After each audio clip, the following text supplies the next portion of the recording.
Hello everyone! Welcome back to my channel, Beth Cuisine. Guys, ipakita ko lang sa inyo ang aking recipe for today. My recipe for today guys is fried chicken. Ipakita ko sa inyo guys yung step kung bago ko i-fried yung chicken. Ipapakita ko sa inyo kung ano mga pamaraan ko bago ko siya ipa-fried. Una guys, ang ginagawa ko sa chicken, nilalamas ko po siya sa asin. Yan, ayan guys. Lagyan natin ng asin. Tapos lalamasin natin. Yan lang yung ginagawa ko guys. Lalamasin natin para matanggal yung lansa niya. Yan. Lamas lang guys. Para matanggal yung extra niyang mga dugo-dugo. Hindi yan natin natatanggal maigi eh. Tsaka yung naglaway-laway na chicken guys, 'di ba? Mayroong ganong part ka. Medyo naglaway-laway siya. So tanggalin natin yan guys. Ganun lang guys, lamas lang.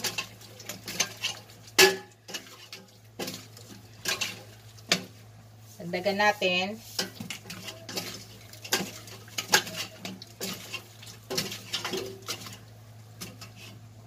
Pagkatapos guys, kailangan mahugasan siya maigi. After lamas guys, kailangan mahugasan maigi ha. Matanggal lang natin yung naglaway-laway at saka yung mga dugo-dugo. Kailangan mahugasan siya maigi after. Para hindi siya aalat. Bago natin timplahan. Yan, hugas lang maigi guys. Hugasan lang natin maigi yan. Yan guys. Nahugasan na natin maigi yung chicken. Sa ngayon guys, i-drain muna natin, patuluin muna natin maigi bago natin siya timplahan. Imamarinate ko muna siya gamit yung asin, durog na paminta at may lagay akong panglasa. Ng mga 30 minutes guys bago ko siya i-fried. Yan. Hintayin lang muna natin yan guys nga tumulo. Nga wala na talagang tubig. Bago natin timplahan ng ating chicken. Hello guys. Ito, titimplahan ko na guys. Nakatulo na maigi. Maglagay ako ng panglasa guys. Yan. Tapos durog na paminta. Kami kasi guys, mahilig sa paminta, kaya gusto namin mas marami. Yan. Tapos, konting asin lang guys. Kasi ang ilalagay ko mamayang harina ay may lasa na yon. Yan. Konting asin lang yan guys ha. Ngayon, lalamasin natin. I-spread natin yung maigi. Para mag-ano yung lasa dito sa loob. Konting asin lang nilagay ko guys. Kasi mamaya, yung gagamitin kong harina ay mayroon na siyang lasa.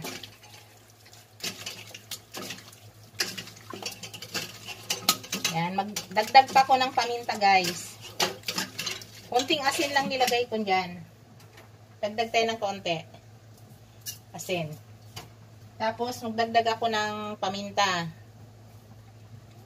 I-marinate natin siya guys na mga 30 minutes kahit paano ma-absorb yung lasa dito sa loob. Yan. Basta guys, nung nilalamas nyo ng asin kanina, habang nililinis nyo, siguraduhin nyo na ay nahugasan nyo maiging chicken ha. Para hindi kumapit yung alat dito sa chicken. Yan. Gamit ko palang chicken guys ay part ng thigh at saka leg. Yan o.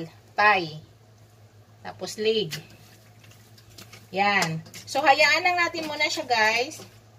Takpan lang muna natin. Tapos mamaya, after 30 minutes, ipa-fried na po natin yan. Balikan natin guys after 30 minutes.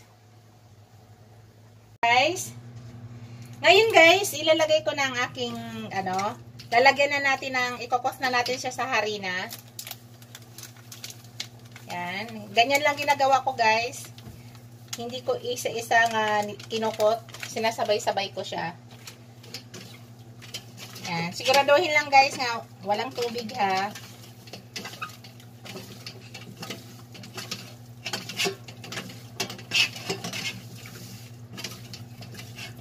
Guys, malinis po yung kamay ko ha.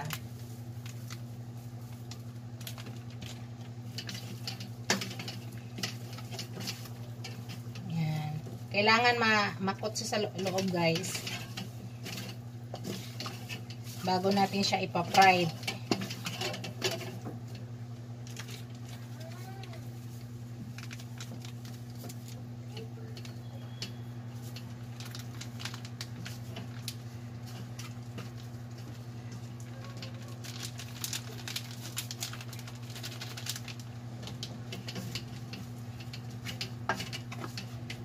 Yan. Ngayon guys, ipa-fried na natin to. Magpainit na tayo ng kawali. Hello guys. Ito na guys, nagpainit na ako ng mantika. Yan. Gamit ko palang mantika guys is pangalawang gamit na po ito. Pinaglutuan ko rin to ng chicken guys. So, pwede pa naman siya. So, hintayin natin guys nga uminit na talaga yung mantika bago natin ilagay yung chicken. Unang gawin natin guys, ang kailangan yung apoy medyo malakas pag maglagay tayo ng chicken para maiwasan nga yung harina ay sipsipin ng mantika. Yan guys, mainit na yan guys. Ilalagay ko ng ating chicken.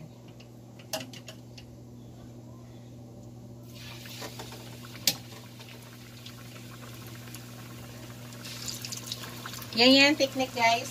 Para yung harina ay hindi sipsipin ng ating mantika, ay dapat mainit yung mantika at ang apoy ay hindi nakalow.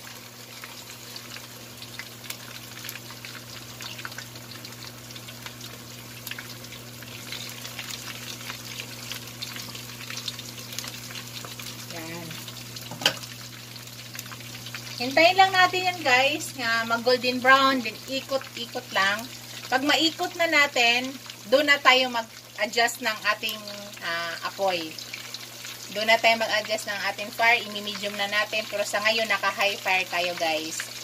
Para maiwasan natin nga yung ating harina ay sipsipin lang ng mantika.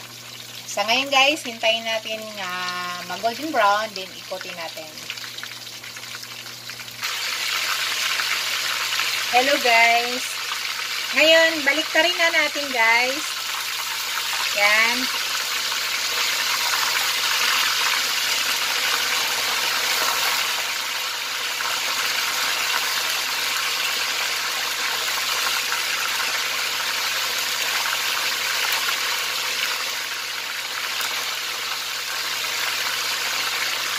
Mga after 2 minutes guys, i-medium na natin ang ating heat. Sa ngayon, naka-high pa yan. After 2 minutes, magbawas tayo ng apoy, i-medium natin. Para magpapaluto na lang tayo sa loob.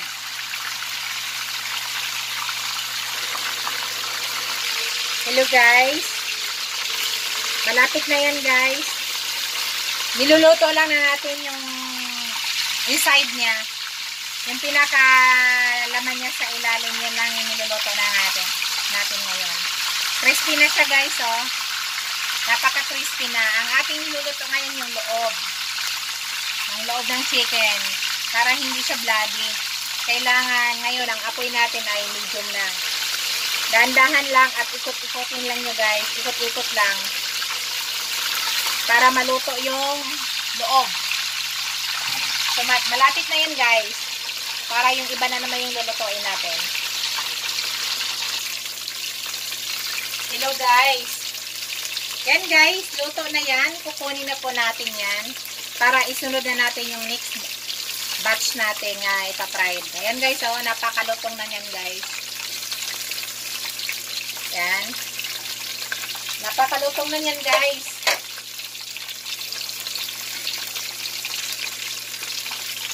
Sobrang lutong na yan.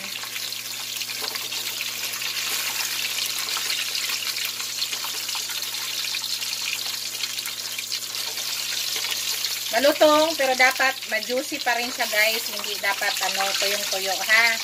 Para masarap. Malaman nyo yan guys pag luto na. Kasi yung talsik ng mantika, hindi na siya ganun kalakas. Yan. Yan na guys, so napakalutong. Ngayon guys, i-adjust ko ulit yung apoy natin, palakasan ulit natin kasi maglagay na tayo ng panibago. Yan, lagay ulit tayo guys.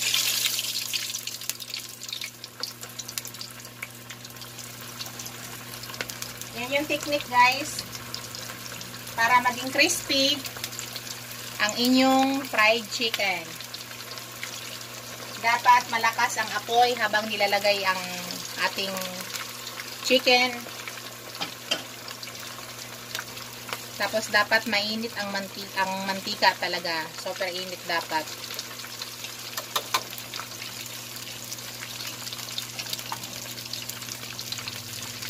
Yan. Hintayin na lang natin yan guys, mag-golden brown. Then ikutin ulit natin. Hello guys. Baliktarin na natin guys. Para yung kabilang portion na naman.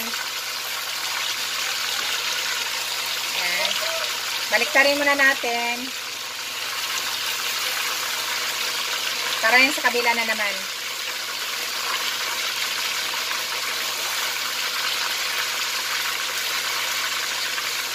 Yan. Mga 3 minutes guys, pwede na natin i-medium yung fire para sa ating pagluluto na sa yung loob ng manok para maluluto siya ng dahan-dahan. Pero sa ngayon, naka-high fire tayo guys para lumutong muna yung ibabaw. Na hindi siya sipsipin ng oil yung yung ano natin harina. Yun yung technique doon.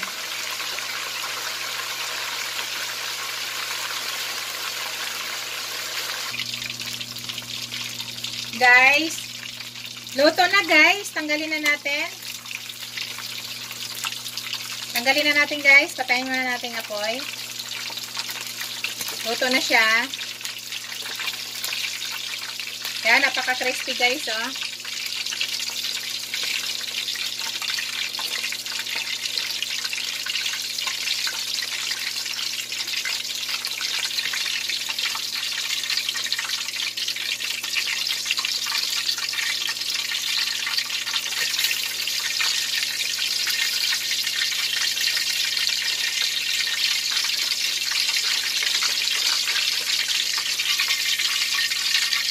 Yan. Ready to serve na yan, guys. Yan, kita nyo, guys. Mapakalutong. Ready to serve na yan, guys. Guys, ito na ang ating finished product. Ito na ang ating fried chicken. Yan, guys. Crispy fried chicken. Yan. Yan, guys, na yung sausawan. Yan, guys, oh. Rinig nyo? Crispy lahat yan guys.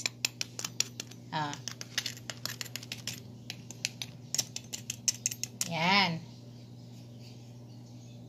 Thank you for watching guys. Don't forget to like, comment, and subscribe to my channel. Thank you guys.